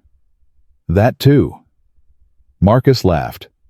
But he also said you couldn't disappear. And you haven't. You've shown up, day after day, even when it was hard, even when it cost you. He looked at the boy sleeping in her lap. That's what parents do, Catherine. They show up. She was quiet for a long moment. I want to adopt him. Marcus went still. What? Not now, not yet. But someday, when we're ready, when he's ready, I want to be his mother officially, if you'll let me, if he'll let me. Her voice trembled. I know it's fast. I know we've only been together a few months, but I've never been more sure of anything in my life. I want to be his family. I want to be your family. Forever. Marcus felt his heart expand in his chest, felt something crack open that had been sealed since Sarah's death. Ask him. What? When he wakes up, ask him. See what he says. Catherine looked down at the sleeping boy in her lap. What if he says no? Then we wait. We give him time. We let him decide when he's ready. Marcus touched her face. But I don't think he'll say no, Catherine. I think he's been waiting for someone to ask. Danny stirred as if hearing his name. His eyes opened slowly, focusing on Catherine's face above him. What's wrong? Sleep, rough voice. You look weird. Catherine laughed through her tears. Nothing's wrong, space expert. I just need to ask you something. Okay. She took a shaky breath. You know how families work, right? How some families are made by blood and some families are made by choice. Yeah, like me and Dad chose you, and you chose us back. Exactly. Catherine's voice steadied. Well, I was wondering someday when you're ready. Not now, would you want me to be more than just Dad's girlfriend? Would you want me to be your... She couldn't finish the sentence. Danny finished it for her. My mom, if you want, if that's okay. I know Sarah was your mom and always will be. You can both be my mom. The simplicity of it. The absolute certainty. Hearts can stretch, remember. Danny sat up, fully awake now. That's what my first mom said. And you're already basically my mom anyway. You come to my school stuff and help with homework, and you know all my theories about space. He shrugged with 9-year-old pragmatism. We should just make it official. Catherine started crying again. I would really like that. Don't cry. Danny patted her face awkwardly. You're going to be a great mom. Way better than a lot of people's moms. You already know about wormholes and everything. Marcus watched them, this woman he loved and this boy who'd learned to love again, and felt something click into place. Not replacing Sarah. Never that. But building something new. Something that honored what came before, while reaching toward what came next. So we're a family now, Danny asked. Like officially. Officially, Marcus confirmed. Cool. Danny yawned. Can we get a dog? Catherine laughed, really laughed for the first time all day. Let's start with surviving the next few weeks, and then we can talk about dogs. I want a golden retriever. They're scientifically proven to be the best dogs. Catherine froze. Marcus saw it, the flicker of old pain crossing her face. The dog she'd loved and lost. The father who'd taken it away. Golden retrievers are perfect, she said softly. I had one once, named Copper. What happened to him? I had to give him away. My father didn't think dogs were appropriate. Danny's face went serious. Your dad sounds like he was really mean. He was. Sometimes. Well, when we get a dog, nobody has to give it away. Ever. That can be our family rule. Catherine pulled him into a hug so tight he squeaked. Deal. That's our family rule. They stayed tangled together on the couch until Danny fell asleep again. Marcus carried him to the spare bedroom Catherine had already started filling with space books and star maps, like she'd known he'd need a place here eventually. When he came back to the living room, Catherine was standing at the window looking out at the city lights. Thank you. Marcus came up behind her, wrapped his arms around her waist. For what? For giving me this. A family. A reason. Something worth fighting for. She turned in his arms. I spent my whole life thinking I didn't deserve this. That people like me, broken, damaged, screwed up by our parents, didn't get happy endings. You deserve everything. So do you. She kissed him. So does Danny. And I'm going to spend the rest of my life making sure you both know it. They stood there in the quiet apartment holding each other while the city glittered below. Somewhere out there, Harrison Wells was watching his world collapse. Board members were recalculating their loyalties. Lawyers were preparing defenses that wouldn't work. But in this room, none of that mattered. What mattered was a sleeping boy with space dreams and two parents who loved him. What mattered was a family built from broken pieces held together by choice instead of blood. What mattered was that sometimes, when you stopped running and let someone see you at your worst, you found something worth living for. Marcus held Catherine tighter. "I love you. I love you too. Let's go to bed. Together. Together." And in the morning, when Danny woke them up demanding to know if Neptune's storms could actually be heard from space, they answered his questions side by side, like a family, like they'd always been meant to. The months that followed moved in rhythms Marcus hadn't experienced since before Sarah's diagnosis. Catherine started appearing at the house in southeast Portland, with increasing frequency, slipping into their routines like she'd always been there. The modest three-bedroom, with its scuffed hardwood floors and perpetually cluttered kitchen, became something different when she walked through the door. Not just a place where Marcus and Danny survived, but somewhere they were learning to live again. She showed up on a Tuesday evening with grocery bags and announced she was making dinner. Danny immediately appointed himself sous chef, dragging a step stool to the counter, while Marcus watched from the doorway, caught between amusement and apprehension. The smoke alarm went off 17 minutes later. Catherine stood before the stove wooden spoon, raised like a weapon, staring at the pan of what had been intended as marinara sauce, but now resembled volcanic ash. Smoke billowed toward the ceiling, while Danny collapsed against the refrigerator, laughing so hard he could barely breathe. "I genuinely did not know tomatoes could become charcoal." Catherine's voice carried bewilderment rather than embarrassment. "That seems like something someone should have mentioned." Marcus grabbed a dish towel, waving it at the shrieking detector while trying not to laugh. Danny had given up entirely, sliding down the fridge to sit on the floor, tears streaming. "Pizza," the kid managed between gasps. Catherine looked at the ruined pan, then at Danny's delighted face, then at Marcus, still battling the smoke alarm. Something shifted in her expression. Wonder almost. At the simple chaos of a kitchen disaster. "Pizza," she agreed. They ordered from this place Danny liked, the one that put too much cheese on everything. Catherine sat cross-legged on the living room floor, slice in hand, while Danny explained his latest theory about wormholes. She listened with the focused intensity Marcus had come to recognize, asking questions that showed she'd actually absorbed everything he'd said before.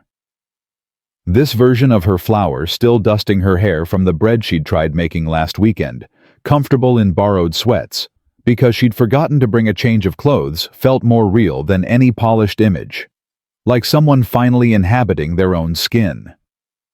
The cooking lessons became ritual. Every Sunday, Catherine and Danny attempted something new, while Marcus supervised from the kitchen table, ready to intervene if flames became involved. Spaghetti carbonara ended with eggs scrambled into pasta. Cookies emerged from the oven, either raw in the center or burnt on the edges, never both cooked correctly. A misguided attempt at homemade bread produced something closer to a brick than food.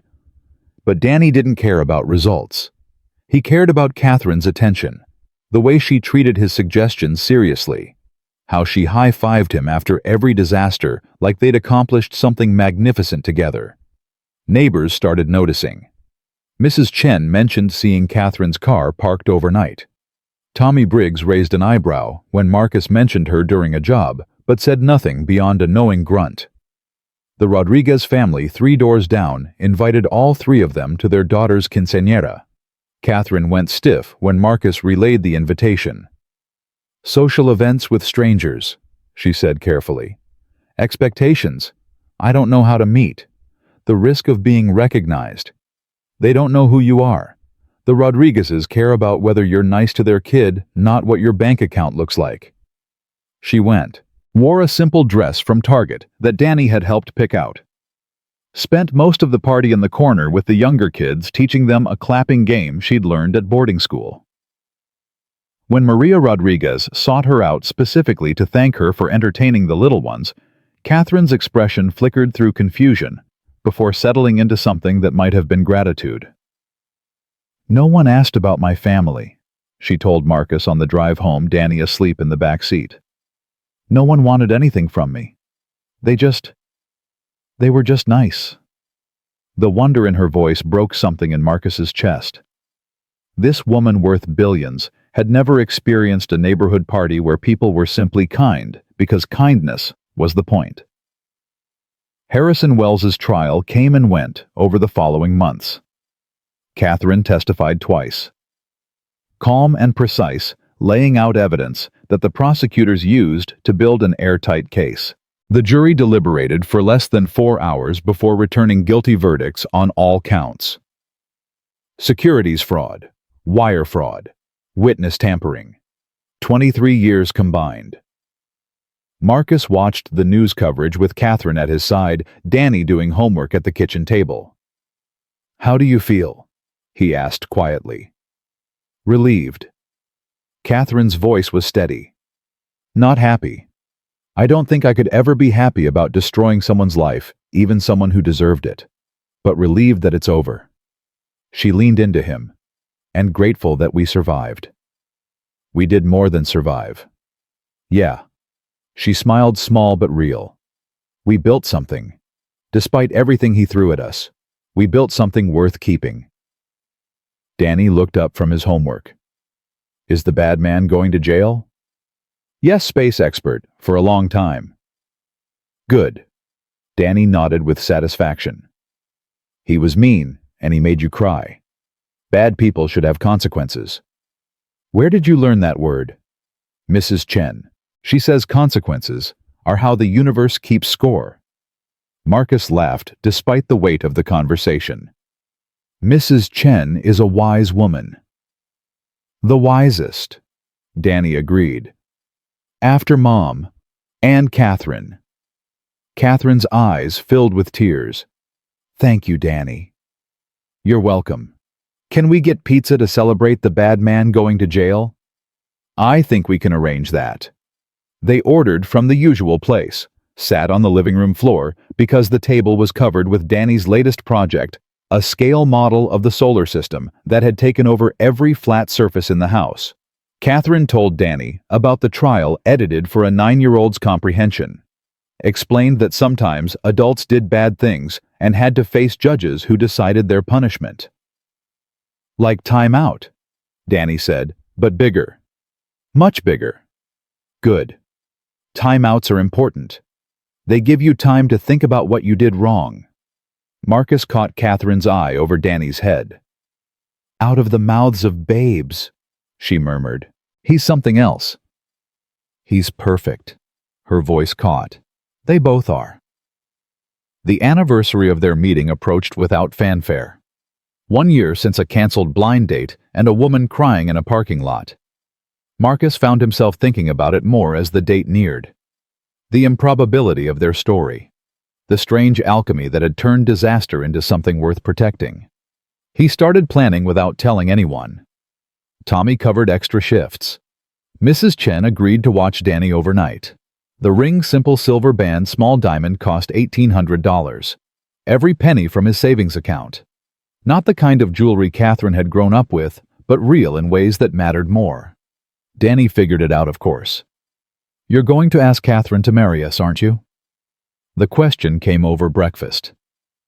Danny studying Marcus with that too perceptive gaze. "Maybe." Marcus set down his coffee. "Would that be okay with you?" Danny considered the question with characteristic seriousness. "She already feels like family. This would just make it official. It might change things. She'd be around all the time. Have a say in decisions about the house, about your life." "Good." Danny shrugged like the matter was settled. "She's better at cooking now, and she knows all the constellations, and she doesn't get weird when I talk about Mom." The last point carried weight. Other adults, teachers, neighbors, potential girlfriends. Marcus had briefly dated before Catherine often became uncomfortable when Danny mentioned Sarah. Changed subjects, offered awkward condolences, treated grief like something contagious. Catherine simply listened, asked questions, helped Danny keep his mother's memory alive rather than buried. "Your mom would have liked her," Marcus said quietly. I know. Danny nodded. That's why I'm okay with it. The night Marcus chose was unseasonably clear for October in Portland, stars visible despite the city lights. He told Catherine he wanted to revisit somewhere significant, offered no other details. She dressed simply. Jeans and a sweater she'd bought at a thrift store wore constantly because it was the first piece of clothing she'd chosen without considering labels or appearances. They drove in comfortable silence, Catherine wondering aloud where they were going but not really pressing. The parking lot where everything began looked different now. New owners had taken over the restaurant. New name, same location. Marcus pulled into the same spot where his headlights had first caught a woman crying beside an Aston Martin. "Why are we here?" Catherine's voice carried confusion and the beginning of understanding. Wanted to see if it felt different now. Marcus climbed out, walked to the spot where her car had been parked a year ago. Catherine followed, standing where she'd stood that first night, barefoot and broken, and believing she'd never fit anywhere. "It feels like a different lifetime." Her voice went soft. Like that was someone else entirely. Someone so convinced she didn't deserve happiness that she couldn't even walk into a restaurant. She turned to face him, city lights painting her features. "I was so lost that night. Had been lost for years without realizing it. Running from my father. Running from myself. Running from anything that felt real because real things could hurt you." Marcus closed the distance between them, took her hands. "Then you showed up." Catherine's eyes shimmered. "Some HVAC technician in a parking lot who saw me crying and didn't drive away. Who offered kindness without wanting anything. Who looked at me like I was a person instead of a problem to solve. You weren't at your worst that night." Marcus kept his voice steady despite his pounding heart. "You were at your most real. That's the version of you I fell in love with.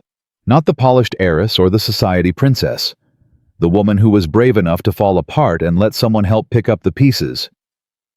He released one of her hands, reached into his jacket pocket.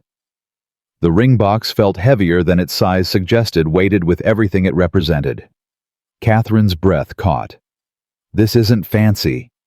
Marcus opened the box, small diamond catching parking lot light. "Not like the jewelry you grew up with. But it's real. And it's paid for with money I earned. And it represents everything I am, and everything I want to build with you." He watched her face as the words came.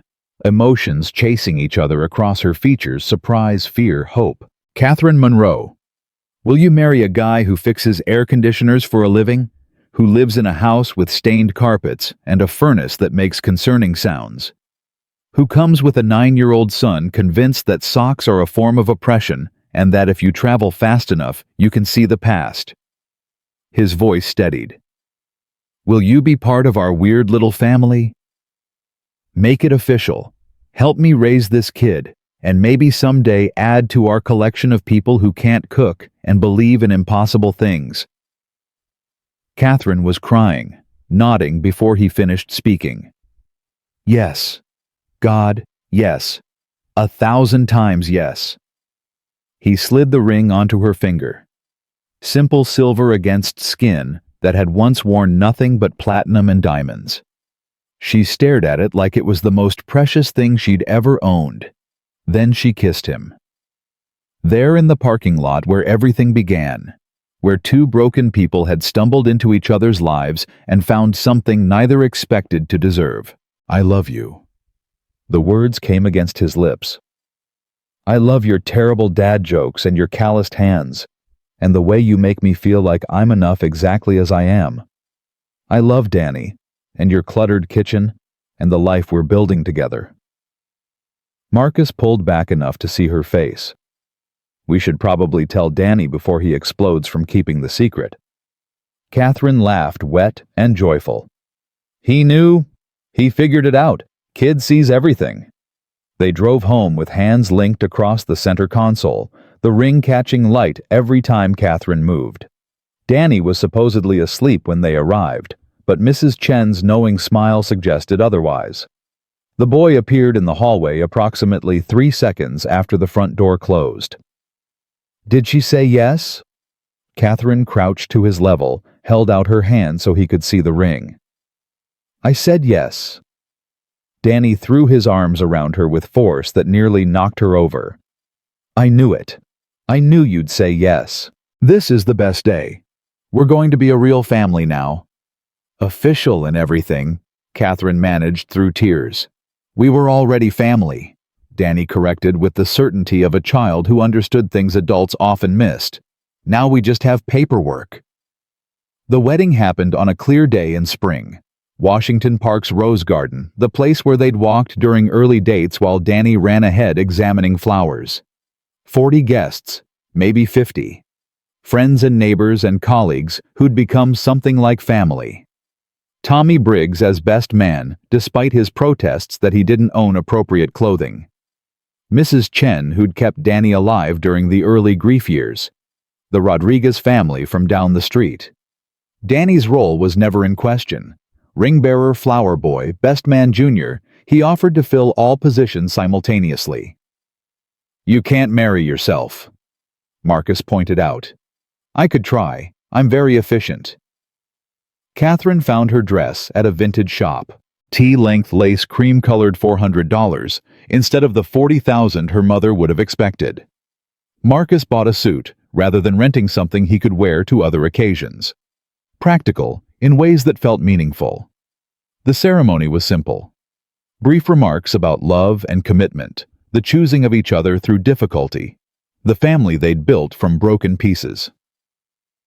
Then Danny stepped forward, unscripted. Can I say something? Catherine and Marcus exchanged glances.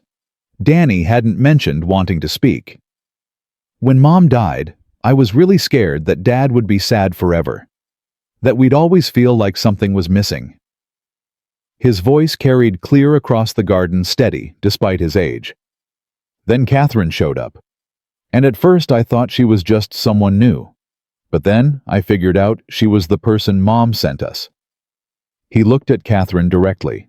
You came to our house and didn't care about the stains or the mess, or that Dad sometimes forgets to buy groceries.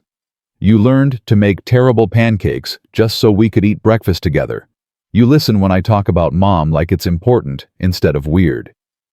His voice cracked slightly. Today, you're officially family. But you've been family since the first time you read me a space book with different voices and didn't act like I was crazy for believing in wormholes. He turned to include both of them. Mom said real love is being brave enough to keep choosing someone even when it's hard. You keep choosing each other.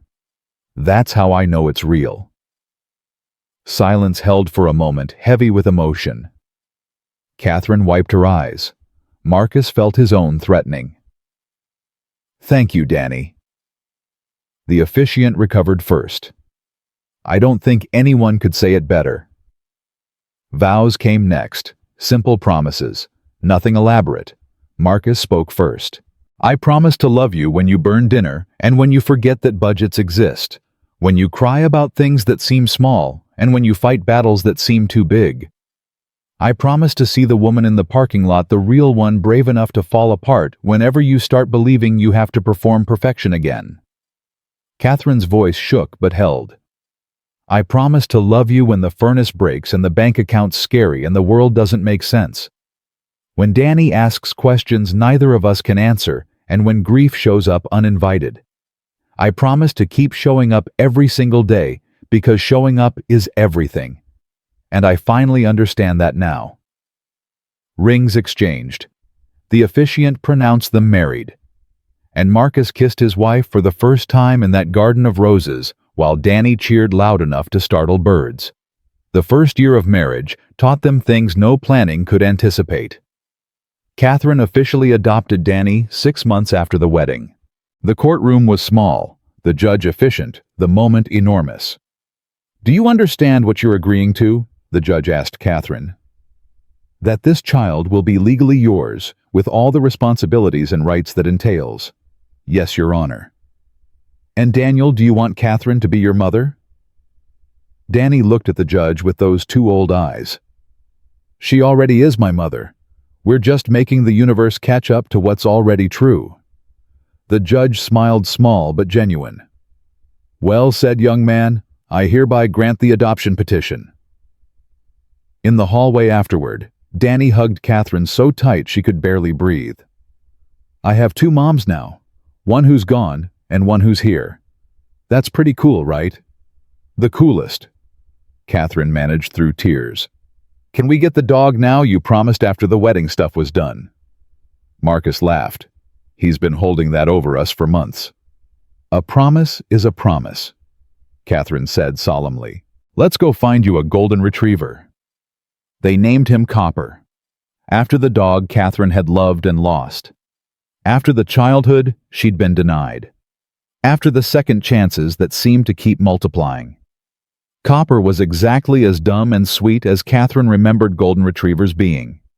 He stole socks and hid them under Danny's bed. He knocked over furniture with his enthusiastic tail. He crawled into laps too small to hold him and refused to believe he wasn't still a puppy. He was perfect. Catherine spent hours on the floor with him, teaching him tricks, scratching behind his ears, making up for every moment she'd missed with the dog her father had taken away. You're spoiling him, Marcus observed. Absolutely, he deserves spoiling. He ate my shoe yesterday. He was expressing affection. It was my good shoe. I'll buy you new shoes. Marcus couldn't argue with that.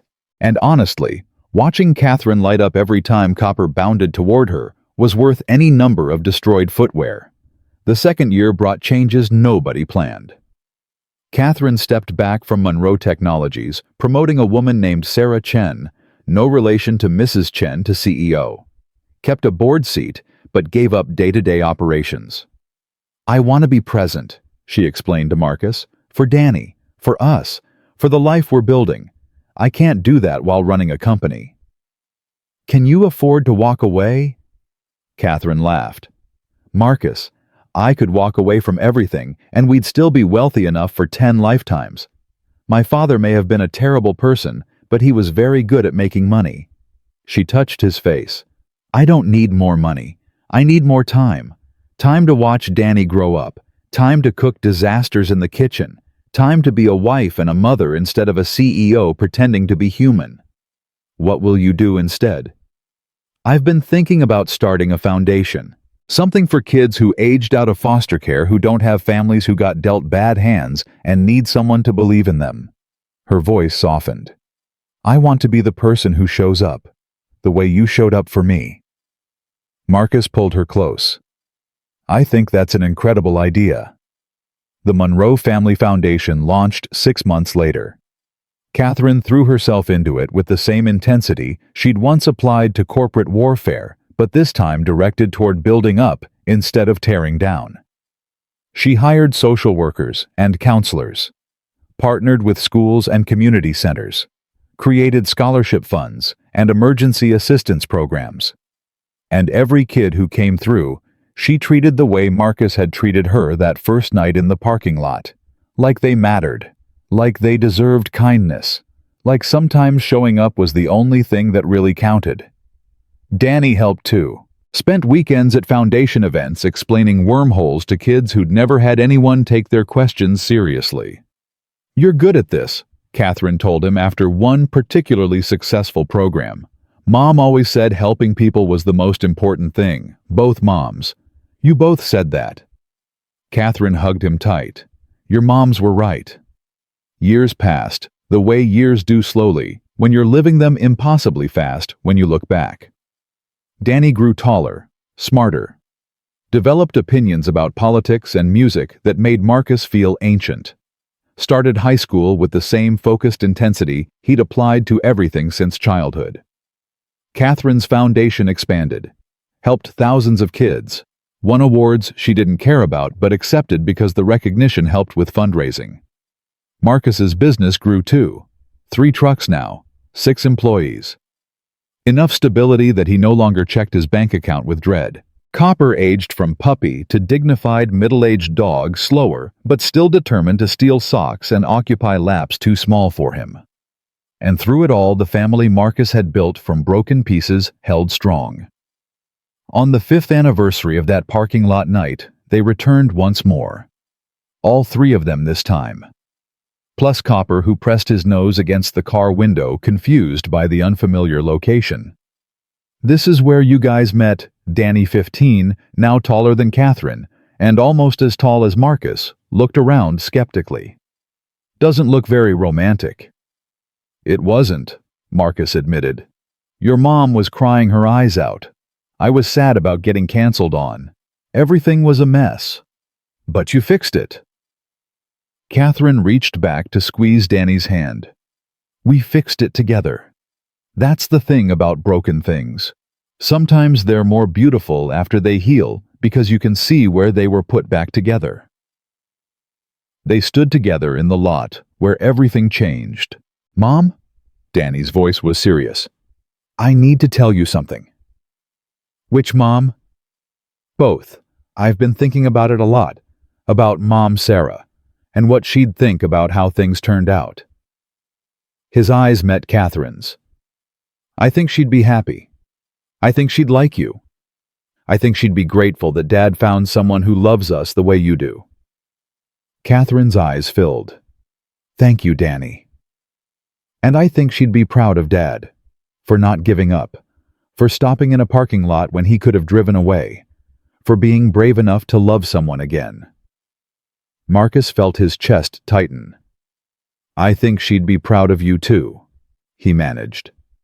"For accepting Catherine, for stretching your heart, for being exactly the kind of person she wanted you to become." Danny shrugged with teenage casualness that couldn't quite hide the emotion underneath. "She said love was about being brave. You've both been brave, that's all." They stood there, the three of them, in the parking lot, where a canceled blind date had somehow become the beginning of everything. Copper barked impatiently from the car. "I think someone wants dinner," Catherine observed. "When does he not want dinner?" "Fair point." They piled back into the car, Marcus driving, Catherine beside him, Danny in the back, with Copper's head in his lap. The same positions they'd occupied hundreds of times over 5 years. The same family, still together, still growing, still learning what love meant. "Hey, Dad," Danny said as they pulled out of the parking lot. "Yeah? Thanks for stopping." Marcus caught his son's eyes in the rearview mirror. "Thanks for pushing me to try in the first place." "Well, someone had to. You were getting weird and sad and Mrs. Chen was worried." Catherine laughed. "Mrs. Chen told me that once. Said you were wasting away with competence and grief." "That sounds like her." "She also said finding me in that parking lot was cosmically inevitable." "Do you believe that?" Marcus asked. "That it was fate?" Catherine was quiet for a moment. "I believe in choices," she said finally. "I chose to cancel that date. You chose to stop anyway. We chose each other again and again, even when it was hard." She reached over and took his hand. "Maybe fate puts people in the same parking lot. But we're the ones who decide what happens next." Marcus squeezed her fingers. "I'd choose you again. Every time. Even knowing everything. The enemies, the drama, the terrible cooking. Especially the terrible cooking. It keeps things interesting." Danny groaned from the back seat. "You guys are gross. You love it. Unfortunately."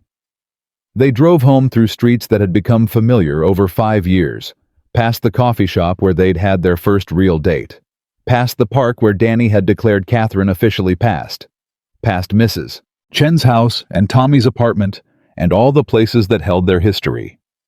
Home waited for them. The same house Marcus had bought after Sarah died, but transformed now. Catherine's books filling shelves. Danny's space models covering every surface.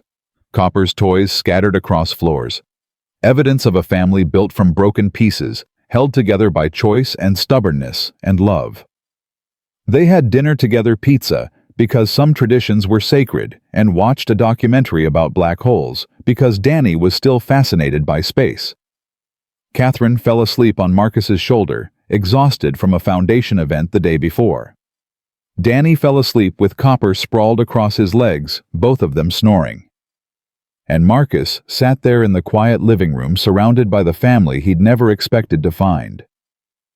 He thought about Sarah, about the promise he'd made to keep living, about a parking lot and a crying woman and the choice to stop instead of drive away, about kindness being free and the world needing more of it, about hearts that could stretch to fit more love if you let them. Catherine stirred against his shoulder. "Stop thinking so loud," she murmured. "Some of us are trying to sleep." "Sorry, just grateful." She opened one eye. "For what?" "For you. For Danny. For this life we built. For the fact that a canceled blind date led to the best thing that ever happened to me." Catherine smiled soft and sleepy and full of love. "Best thing that happened to me too." She snuggled closer. "Now stop being sentimental and let me sleep."